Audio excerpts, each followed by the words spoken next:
karena hasil produknya sinya itu mengecewakan pelanggan, tidak. Tapi kenapa Nokia hilang dari pasaran? Karena Nokia tidak adaptable. Nokia lambat mengikuti perubahan dan tuntutan zaman. Kita dulu ya kan, abai dengan menggunakan perangkat-perangkat digital itu. Hari ini Ibu Bapak, semua sudah serba digital. Masih abai juga kita. Siap-siap. Sekarang untuk kehadiran saja absen. Di sini sudah pakai kinerja itu juga kan? Yang bolak-balik gini. Saya tadi gitu lupa, saya belum absen tadi. Maka di sini saya baru absen tadi itu di depan Pak Ahyan lupa. Bapak ngapain absen? Bapak kan sudah ngisi TL. Udah, saya udah ngisi TL saya. Tapi nggak apa-apa lah hadir di lokasi di sini. Buktinya juga nggak apa-apa. Sebenarnya nggak harus Pak, karena Bapak sudah izin TL. Sudah Bapak lampirkan surat permohonan dari sini kan? Sudah Pak. Nah nanti mohon Bu Dewi diingatkan, pulang saya diberikan sertifikat sudah melaksanakan mengisi pelatihan di sini, dan itu akan saya upload bukti saya sudah mengisi.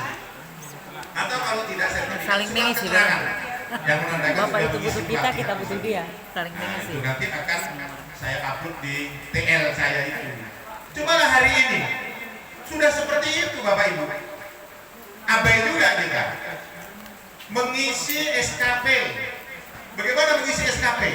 Kalau dulu kita percayakan kepada, mohon maaf, di sekolah lain itu admin atau TU atau siapa lah yang mengerjakan itu, kita tahunya beres deh gitu ya kan. Sekarang kita menyusun sendiri di PMM kita, iya kan? Udah mengisi? Nah, coba bentar lagi penentuan angka kredit, golongan apa segala macam, pensiun, semua itu sudah satu aplikasi loh Bu Pak. Abai juga kita. Bersiaplah.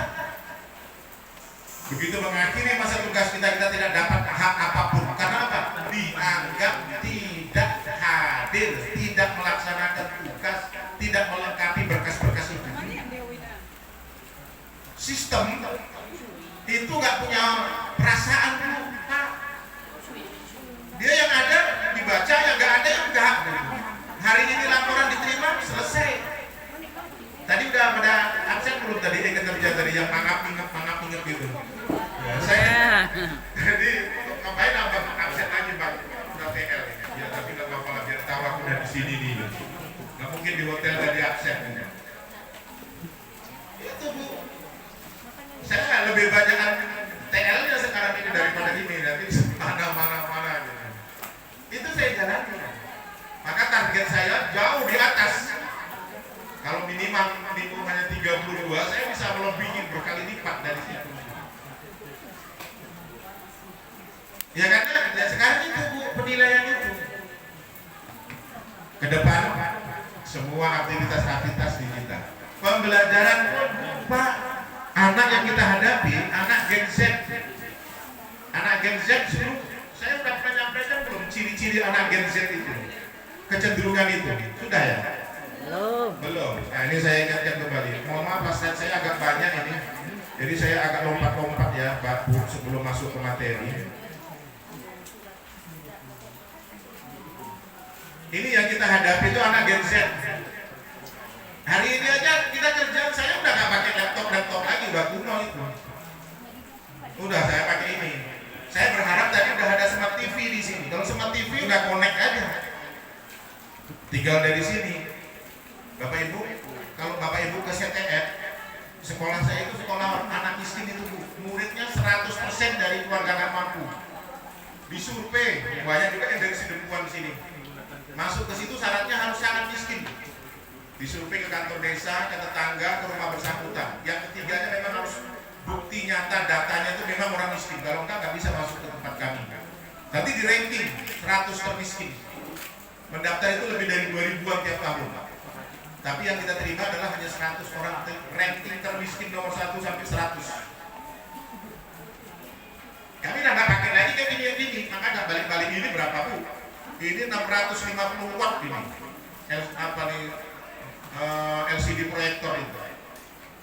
TV 60 watt. Bayangkan Smart TV 10 sama dengan ini 1. Waktu putarnya Smart TV nggak ada batas waktunya. Kalau ini lampu 5.000 jam, lewat dari situ udah habis lampunya nggak akan muter, nggak akan nyala. Kalau udah nggak nyala diganti, nggak ada gunanya. Hasil gambarnya redup. Jadi udah bisa lah diajarkan beli Smart TV gitu ya. Ya nggak usah lebar-lebar. Kami di ruangan kami kan kecil, murid kami kan satu kelas hanya 25. Jadi kami itu Smart TV-nya yang ukuran 65 inch. Jadi guru ke kelas tinggal bawa tab ini aja, konekkan ke Bluetooth-nya situ udah konek semua, video apa semua udah konek lagi. Apalagi Smart TV-nya sudah koneksi dengan WiFi, bisa koneksi ya YouTube segala macam di situ. Guru itu masuk ke kelas, sebagian guru kami masuk ke kelas itu udah nggak bawa itu, ya udah tinggal di anak-anak kita akses ke channel YouTube ibu ya, bukanya ke channel YouTube-nya. Begitu dibukanya, ini materi pembelajaran kita yang pertama, dibukanya nonton di YouTube. Nah, mengerjakan latihan-latihan menggunakan Google Form, udah terkirim di LMS, udah langsung tahu dia berapa skornya. Sepertinya anak-anak yang ANBK yang kita tes P3K selesai tes kan tahu berapa skor kita peroleh. Kami di sekolah udah pakai itu, LMS, Learning Management System itu. Jadi guru nggak capek, nggak ada koreksi-koreksi. Mau menerima rapor di semester ganjil, semester genap, guru wali kelas nggak perlu nguber-nguber guru. Tinggal koleksi data di DKN udah tinggal print. Nggak mau ngeprint di sini, orang tuanya ngeprint anaknya entah kuliah di UGM, ngeprint langsung di UGM, saya bisa. Tanda tangannya udah di barcode. Udah zaman sekarang kok. Guru itu jangan mau dipersulit. Gitu ya, mudah gitu. Ini yang kita hadapi adalah anak Gen Z yang lahir antara tahun 95 sampai 2010. Kecenderungannya anak Gen Z itu seperti apa Bapak Ibu? Ini dia, menyukai format audio visual. Jadi kalau hari ini ibu bapak ngajar ke kelas hanya dengan menuliskan, menjelaskan sampai berdarah-darah, ibu bapak menjelaskan, anak di belakang nggak akan 100% paham semua itu. Nggak paham kok. Karena dia di otak dia itu ya smartphone ini. Fisiknya yang ada di ruangan kelas, psikisnya, otaknya, pikirannya tak kemana-mana menonton ini. Maka lebih bagus penuhi YouTube itu dengan uploadan materi pembelajaran. Saya dulu di sini kalau nggak salah menyampaikan materi tentang Microsoft 365 kalau nggak salah itu. Sekolah yang sudah maju ini. Sekolah lain belum mengenal Microsoft 365, kita sudah, ya kalau nggak salah itu ya Bu ya. Microsoft 365 yang Teams, ya kan itu kalau nggak salah itu ya.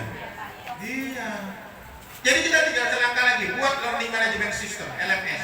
Kalau nggak mau, manfaatkan PMM itu. Di situ sudah ada LMS-nya. Ibu bapak menjadi aktor dan aktris terkenal di seluruh Indonesia. Karena kalau sudah di situ, open source itu, yang lain bisa membuka, bisa menonton, bisa dijadikan rujukan-rujukan video-video pembelajaran ibu bapak. Ini anak Gen Z menyukai format audio visual, gak suka anak itu suruh baca Bu, Pak.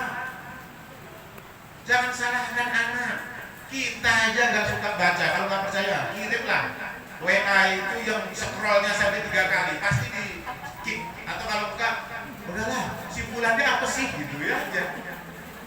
Lebih suka sekarang orang udah pakai itu apa audio itu, apa chat audio itu, pesan audio itu ya kan, voice ya, voice note udah dikirim itu lebih banyak didengar orang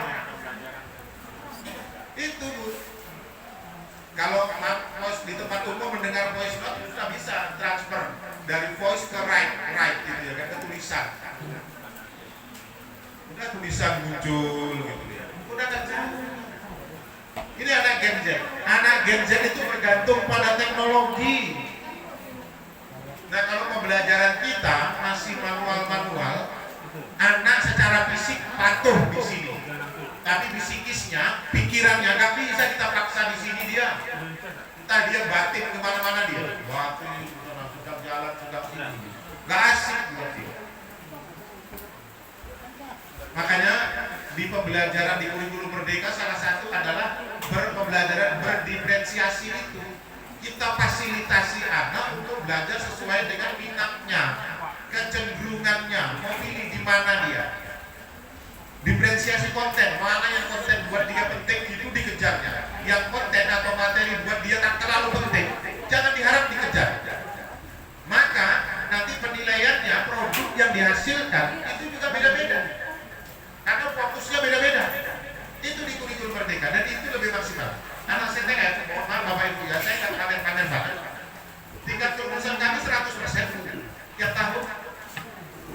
Dan itu mohon maaf diusul tiap tahun paling banyak 2. Ke Unimed paling banyak 2. Kebanyakan kemana? Tahun ini kami ke UGM 15, ke ITB 17, ke U4 itu ada 12, ke UNAM 4, Ohio University 1, Universitas of Taiwan 1, Universitas of Singapura 1, Hiroshima University 1. Itu dia tulisan kami. Kenapa? Kami sudah melaksanakan pembelajaran berdiferensiasi bukan hanya kepada konten proses, tapi kelas pun berdiferensiasi, Bu. Anak kelas 10 itu di materi tertentu bisa dia gabung dengan kelas 11, kelas 12, cari di pojok, di situ dia belajar. Cari posisi dia di mana enaknya belajar, cari gurunya siapa mau belajar, bahkan dia cari mentor dari luar. Alumni kami itu juga saya jadikan mentor kami. Makanya kami tingkat lulusannya tinggi. SNBP eligible 40, nggak banyak kami yang lulus, cuma 40 juga yang lulus gitu. Karena dari 100, kan 100 menurut kami 100 itu kan 40% yang boleh diajukan eligible. Dari 40 kami ajukan, 40-nya lolos. Bahkan mayoritas mereka sudah dapat surat undangan langsung dari universitas, dari jurusan-jurusan itu. Ada namanya Fajar Tsunami Putra Fajar Khairul Putra Tsunami Tanjung. Itu anak Sibolga. Langsung dapat undangan dari Fakultas Kedokteran UNAM SNBP-nya. Jika di pilihan pertama diletakkan, dinyatakan lulus, ya udah diambil, lulusnya diundang sekarang. Fakultas Kedokteran. Ada Mersaraf Nasution dari Sidempuan, dapat undangan Fakultas Farmasi UGM. Farmasi UGM itu tingkat kepadatan tertinggi SNBP. Yang diterima hanya 44, daftar itu lebih dari puluhan ribu. Kami anak-anak dapat undangan karena yang memang mereka sudah berdiferensiasi, fokus dan menggunakan teknologi kami. Nggak semata-mata, kami nggak batasi belajar itu. Anak yang merencanakan sendiri. Makanya literasi numerasi kami tinggi gitu. Karena kemampuannya itu sudah luar biasa lah. Itu keluar anak-anak dari keluarga nggak mampu. Mungkin ada di antara saudara-saudara ibu anaknya masuk ke CTF. Sekarang kan dengan cerita di mana anaknya kuliah, ITB, di mana UGM, mana UNAI, begitu dia. Ada cerita di USU nggak ada. Bukan ejek ya. Saya juga alumni UNIMED, makanya saya kadang-kadang marah-marah sama anak kalian itu kepala sekolah kalian itu S1, S2, S3-nya nggak selesai dari UNIMED itu. Kalian kok nggak ada masuk UNIMED? Saya Pak, skor kami itu udah rata-rata di atas 800 Pak. Ngapain kami masuk ke situ Pak? 800 skornya dari tryout, bukan tryout yang abal-abal, tryout yang dilaksanakan oleh baik kampus maupun kami sudah sering anak-anak kami itu kami galakkan tryout yang dilaksanakan oleh beberapa kampus. Makanya mereka punya data. Ya kan? Di sekarang kan ada di pusat talent itu, data pusat talent itu. Itu Bu. Baik. Jadi anak sekarang ini, jadi bukan hebat kali guru-guru kami, sama dengan ibu bapak kok. Kalau dari segi gaji lebih terjamin di sini, karena di sini ada PNS, yang P3K, honor provinsi, kami honor yayasan. Saya sewaktu-waktu bisa nggak kasih jam sama mereka kalau nggak menunjukkan kinerja yang bagus. Saya ada KPI tiap tahun, Pemkot menurut saya KPI, kayak performance indikator itu dia harus menunjukkan indikator kinerja dipatokkan. Kalau enggak kita evaluasi berturut-turut 2 tahun enggak kita keluarkan SP. Kalau gaji jauh di sini, oh luar biasa lagi. Di sini nggak ada yang UMK, ya kan? Di atas UMK. Nah itu dia. Jadi ini genset. Lalu anak belajar Bapak Ibu dengan baik dari guru atau tutor yang memposisikan dirinya itu bukan sebagai orang lain. Kita kadang-kadang menghadapi murid kita suka memposisikan diri kita itu manusia lain, gitu ya kan? Kalau anak-anak itu lebih menyukai, anak Gen Z itu menyukai guru itu sebagai sahabat, sebagai teman, sebagai tempat curhat. Itu bagus. Ini bukan pendapat saya loh ya, ini pendapat dari para ahli, ya kan? Para ahli di bidang psikologi perkembangan. Gemar berinovasi, karena anak bergemar berinovasi, maka jangan dibatasi jawaban yang benar itu satu. Nanti di numerasi, nanti kita akan masuk praktek-praktek numerasi. Cara mencapai jawaban itu bisa macam-macam, Bu. Matematik ingin menghasilkan 0,4, tapi cara memperoleh 0,4 itu beda-beda. Bisa 2 dibagi 5, bisa nggak? 20 bagi 50, 200 bagi 500, bisa? Bisa. 0,4, apalagi yang bisa 0,4 itu? 4 dibagi 10, berapa itu?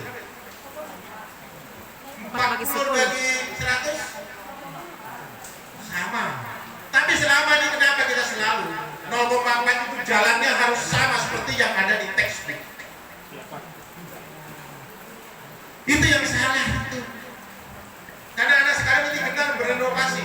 Saya mau ke SMA Negeri 3 Padang Sidempuan. Ada yang jalannya beda-beda kok. Dari mana, dari sektor barat, timur, utara, selatan, beda-beda. Tergantung posisi dia ada di mana. Tapi kita memaksakan juga rutenya itu harus jalannya sama dari sini terus gitu. Nggak bisa dong. Yang guru yang dari arah sana masa harus lewati simpang sana, itu salah. Tapi itu yang terjadi selama ini. Makanya anak nggak betah dengan kita, karena kita nggak memberikan kebebasan. Ternyata di ujian numerasi, literasi itu jawaban berbeda-beda caranya. Nah itu ya Bapak Ibu. Terus ini dia anak generasi Z atau generasi internet itu pola pikir cenderung instan. Maka jangan mengirimkan video tutorial, video pembelajaran itu yang ribet banget. Ya kan? Nggak bisa. Dia langsung pola pikir ini, cakap dengan teknologi, akrab dengan 5 layar. Ini anak Gen Z. Yang salah orang tuanya juga ini. Kenapa akrab 5 layar? Baru lahir coba lihat. Dari lahir orang tuanya bukan mengajarkan yang lain, langsung ini ambil HP. Jangan-jangan momen pertama yang dikenal anak itu HP, TV, laptop, apa segala macam. Begitu sampai di sekolah disodorkan buku, agak bingung dia. Makhluk apa buku ini? Makanya ini digunakan. Pak, Bu, payah kalau gunakan ini, nanti anak yang melakukan yang lain tuh. Ini dibuat aturan penggunaannya, sama dengan halnya senjata. Senjata itu kalau nggak dibuat aturan bisa bahaya. Maka dibuat aturan yang ketat di dalam mengizinkan anak menggunakan smartphone, belajar menggunakan smartphone. Ada aturan yang harus dipenuhi. Nggak bisa suka-suka ya. Semua mengizinkan kita izinkan juga, nggak bisa. Tapi tenanglah, sehebat-hebat teknologi, Google, YouTube, selagi masih ada anak sekolah, guru masih tetap diperlukan. Aman Ibu Bapak, ya kan? Tetapi guru yang bagaimana? Sama sepertinya handphone. Hari ini handphone kebutuhan utama. Tapi handphone yang bagaimana? Handphone Nokia, mohon maaf saya bukan menyudutkan Nokia, nyatanya gitu kok Nokia. Hari ini kita survei di ruangan ini, yang menggunakan smartphone. Ada merek Nokia? Nggak ada. Ada yang Samsung, ada iPhone. Kalau guru SMA 3 saya yakin pakai iPhone kebanyakan ya kan. Ya kan? Samsung. Kalau saya enggak lah, saya pakai Oppo, Vivo. Yang Oppo aja kan buatan uang saya. Ya. Itu. Sama dengan guru. Guru aman. Karena apa? Teknologi nggak bisa menggantikan 100% peran guru. Guru kelebihannya adalah bisa menyentuh hati peserta didik. Kalau anak-anak sedih bisa menghapus air matanya. Tapi kalau sekedar menyetop air mata, teknologi udah bisa menggantikan. Di YouTube itu nonton aja video ketawa-ketawa, udah bisa ikut ketawa. Tapi video itu nggak bisa menghapus air mata anak dengan sentuhan, dengan kasih sayang, nggak bisa. Sudah bersedih nonton kita stand up komedi, bisa ketawa kok. Tapi ketawa yang instan. Ya, iya, warung kopi ya gitu ya dia. Nggak bisa memeluk ya dengan kasih sayang ini guru. Jadi nggak hilang guru itu peran guru. Tapi guru yang bagaimana? Tentunya guru-guru yang, nah ini dia. Nah ini dia Pak. Ini saya baca dari teori perkembangan generasi dari ahli-ahli psikologi perkembangan. Mereka bersepakat. Inilah 12 kepribadian Gen Z itu. Kita harus paham, kita juga kalau mau mendekati orang kita tahu kepribadiannya, baru nyambung. Kalau nggak cocok kepribadiannya nggak nyambung. Kita mau meningkatkan numerasi anak, tapi kita nggak tahu kepribadian anak hari ini, nggak bisa. Kita mau meningkatkan literasi, kita nggak tahu kepribadian anak Gen Z, literasi kita nggak akan berhasil. Gen Z atau Gen Z? Akan berhasil. Saya jamin. Gen Z. Saya jamin. Generasi Z. Numerasi ini akan hanya sekedar selesai di sini kalau kita nggak tahu kepribadian anak sekarang. Ini Pak Bu, lebih memilih ponsel daripada TV. Maka cara-cara kita bagaimana untuk meningkatkan numerasi anak di kelas? Ayo kita jadikan ponsel itu media kita, alat kita untuk menyampaikan misi kita ke anak-anak. Harus, nggak bisa kita larang. Mohon maaf kalau mungkin di sini dilarang menggunakan itu, larang Pak. Enggak ya. Tapi ada aturan ya. Ada ketentuan jam-jam berapa boleh menggunakan, nggak boleh sembrono. Saya setuju itu Pak. Dibatasi. Diboleh bawa HP, tapi ditentukan aturan yang ketat. Jangan dilarang. Karena teknologi sekarang handphone itu sudah menjadi kebutuhan utama. Anak itu no gadget, no life. Bagi dia nggak ada handphone, nggak ada kehidupan. Anak saya kan Bapak Ibu udah tahu profil saya kan, istri saya 4 anaknya. Iya kan? Anak yang keempat itu sekarang ini baru umur 9 tahun. Kalau kami mau pergi undangan, nanti ditanya, ya kan, adik, ayah mau undangan, makan enak ini. Banyak pilihan, ini yang mengundang ini orang anggota DPR ini. Iya, ayah naik kereta atau naik mobil. Terus, kenapa kalau naik mobil atau naik kereta, tanya apanya? Boleh nggak adik selama perjalanan nanti megang HP? Loh, nanti muntah. Jalan gitu, udahlah, nggak usah lah. Nanti kalau di sana, udahlah, ya. Adik di rumah aja lah. Tapi HP bunda tinggal ya. Nah, ditinggal Bu. Kita pergi, dia duduk di situ. Pulang masih di situ. Saya nggak tahu anak itu apakah seperti itu atau tidak. Iya, kita sadarkan. Saya di rumah udah ada TV. Nggak beli saya, dikasih. Waktu saya mantu, anak saya dikasih hadiah oleh Ibu Anita, istrinya Pak Sete. TV Sony cukup lumayan lah kalau untuk kami membelinya. Kalau membeli mungkin nggak terbeli juga lah itu. Yang 65 inch Sony, yang Android Smart TV. Saya nggak berani ngeceknya berapa lah harganya gitu. Dikasih, saya gunakan itu di ruangan. Ini kan udah kolektif TV deh, nonton itu bisa dari sini. Beda ya rasanya nonton YouTube yang sama di TV TV dengan di HP rasanya beda katanya. Padahal sama, kalau di TV kan lebih besar deh. Nggak ya, beda rasanya ya. Beda rasa. Kalau udah rasa susah lah. Jadi saya menyarankan ibu bapak nanti kalau kita mau memaksimalkan peningkatan numerasi, ini dijadikan senjata. Nih, jadikan senjata. Jangan dihindarkan dari sini. Masih tulis-tulis juga, nggak akan kena bu. Nggak akan kena. Yakinlah. Itu ya. Lalu anak sekarang ini wajib punya media sosial, medsos.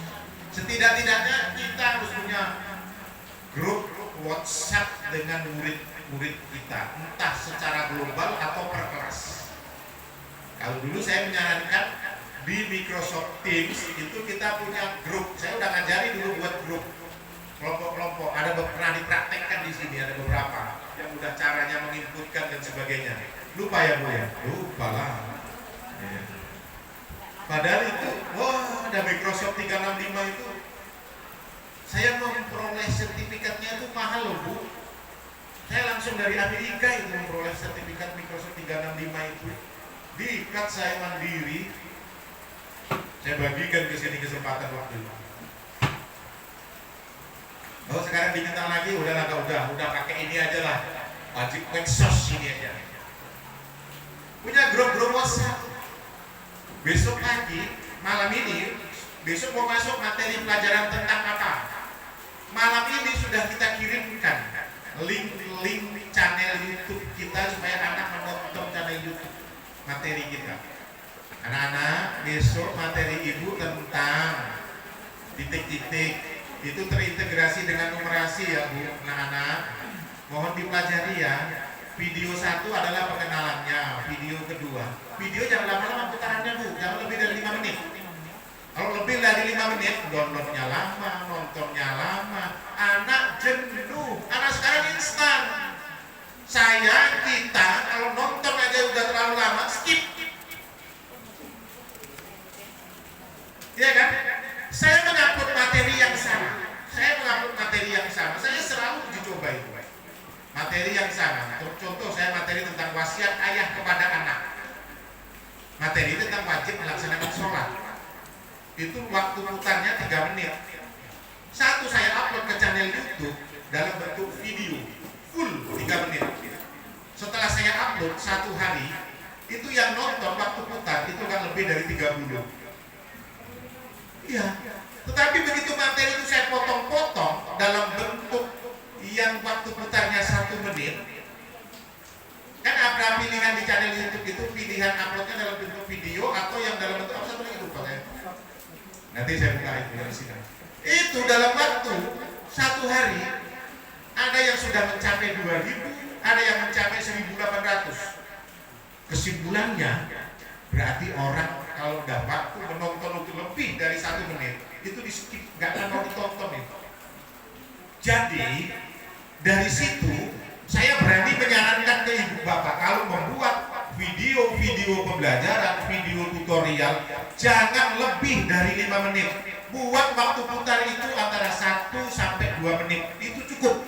Loh Pak, saya menjelaskan dulu waktu 5 menit, potong-potong menjadi beberapa video seri 1, video seri 2. Pasti deh banyak yang nonton. Jadi kita kirim linknya itu, jangan disimpan di Google Drive. Kalau disimpan di Google Drive ibu bapak, masalahnya Google Drive ibu bapak terbatas. Kalau kita mau mengaktifkan belajar.id hanya 100 GB. Kalau menggunakan Google biasa, Gmail, cuma 15 GB. Tapi kalau kita upload di channel YouTube, bukan server, bukan di drive, kita disimpan di cloud, di YouTube tanpa batas. Jadi nggak mempengaruhi. Lalu yang kedua, kalau di Google Drive, anak memutar harus download dulu. Kalau sudah download, itu dipengaruhi oleh bagaimana memori yang ada di smartphone atau handphone, laptop anak-anak dan kekuatan internet saat itu. Makanya banyak yang lupa udah penuh memori saya. Dulu juga penuh karena dia upload di Google Drive.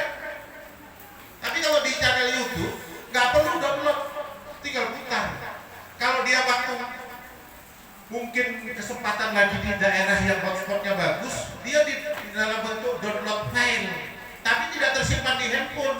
Nanti pada waktu sedang sinyalnya agak bagus, kita bisa muter tetap bagus di YouTube Go itu. Saya bukan mempromosikan ya, enggak.